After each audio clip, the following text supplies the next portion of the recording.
selamat datang kembali di channel saya. Hari ini saya akan bercerita tentang pengalaman pribadi saya, di mana cerita saya ini juga bertujuan guna memenuhi ujian akhir semester mata kuliah Estetika Humanisme Universitas Siber Asia. Oke, langsung saja kita mulai ya.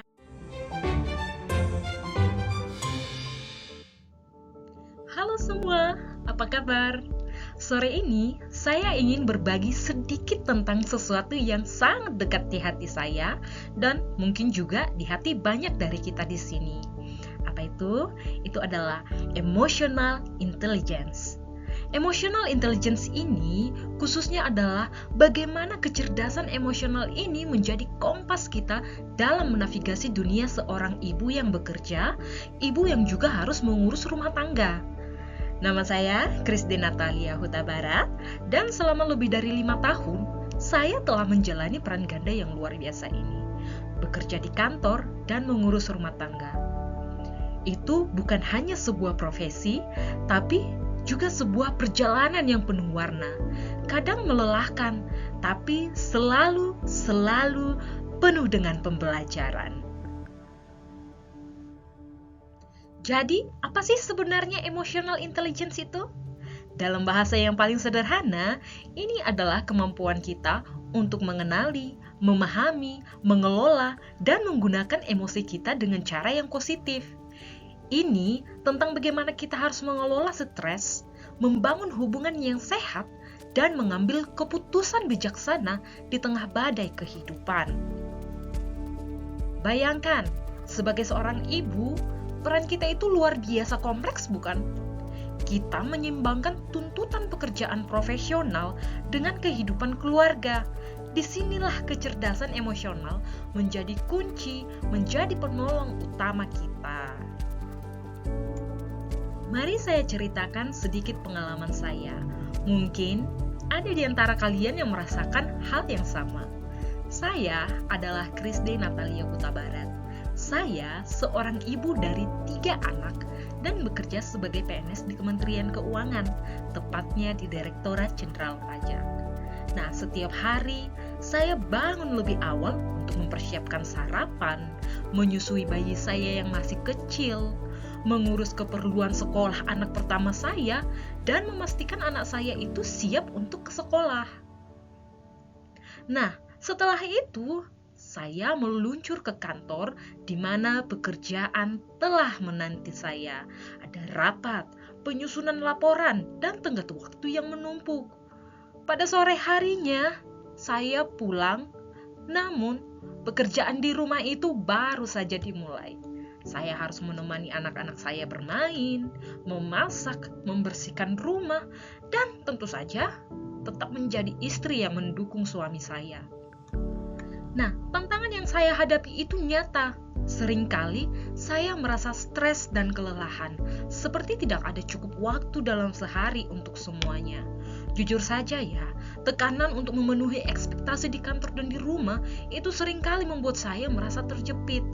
Dan yang paling berat, ada kalanya rasa bersalah itu datang menghampiri saya.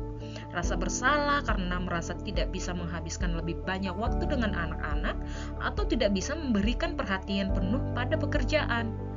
Apakah ada yang relate di sini? Lalu, bagaimana emotional intelligence itu membantu saya melewati ini semua? Ini seperti memiliki peta jalan dalam diri kita. Ada 5 komponen utama yang sangat berarti bagi saya. Yang pertama itu adalah kesadaran diri atau self-awareness. Ini adalah berbicara tentang memahami emosi saya sendiri, mengenali kapan saya merasa stres, kapan saya merasa lelah, dan mengapa saya merasakannya. Kemudian yang kedua itu adalah pengaturan diri atau disebut juga dengan self-regulation. Ini adalah kemampuan untuk mengelola emosi tersebut. Belajar untuk tidak membiarkan stres mengambil alih, tapi mencari cara untuk menenangkan diri. Nah, yang ketiga itu adalah motivasi. Menemukan dorongan dari dalam untuk terus maju, bahkan ketika rasanya ingin menyerah. Yang keempat adalah empati. Ini adalah tentang memahami perasaan orang lain. Bagi saya, ini sangat penting dalam keluarga. untuk bisa merasakan apa yang anak-anak saya atau suami saya rasakan. Nah, yang kelima adalah keterampilan sosial atau disebut juga dengan social skills.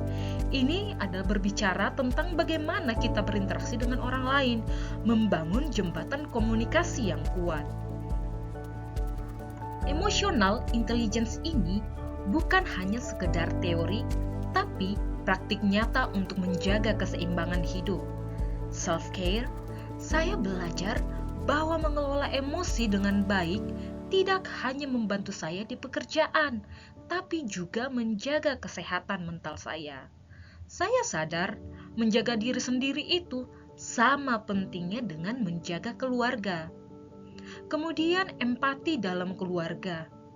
Dengan mengembangkan kecerdasan emosional ini, saya menjadi lebih peka terhadap kebutuhan emosional anak-anak dan suami saya.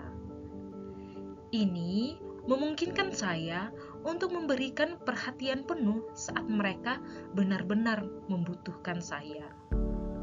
Kemudian yang ketiga adalah komunikasi yang terbuka. Ini adalah pelajaran besar. Saya belajar untuk berkomunikasi dengan jujur tentang batasan-batasan saya. Ini bukan tanda kelemahan, justru sebaliknya. Ini membantu keluarga dan rekan kerja saya memahami tantangan yang saya hadapi, dan yang terpenting, ini membuka pintu bagi mereka untuk memberikan dukungan yang saya butuhkan. Sebagai penutup, saya ingin menegaskan bahwa emotional intelligence adalah kunci utama dalam menjaga keseimbangan hidup kita. Sebagai seorang ibu yang bekerja, saya belajar bahwa kecerdasan emosional membantu saya untuk tetap tenang dan bijaksana dalam menghadapi setiap tantangan sehari-hari. Ada beberapa nilai yang bisa kita ambil dari semua ini. Yang pertama, prioritaskan keseimbangan dalam hidup, bukan kesempurnaan. Sempurna itu ilusi, kawan. Seimbang itu nyata dan bisa diraih. Yang kedua adalah hargai diri sendiri. Beri waktu untuk beristirahat, untuk mengelola emosi Anda. Anda layak mendapatkannya. Dan yang ketiga adalah kembangkan empati dan komunikasi yang terbuka. Dengan begitu, kita bisa menciptakan lingkungan yang saling mendukung, baik di rumah maupun di tempat kerja. Terima kasih atas perhatiannya. Ingatlah selalu seperti kata mutiara yang indah ini. Ibu yang hebat bukan yang sempurna, tapi yang mampu mengenali emosinya, merangkul perannya, dan menyeimbangkan cinta di rumah dan tanggung jawab di kantor. Emotional intelligence adalah kekuatan sunyi yang membuatmu tetap kuat tanpa kehilangan diri. Semoga ini bisa menjadi pengingat dan inspirasi bagi kita semuanya. Sampai jumpa, sehat-sehat ya!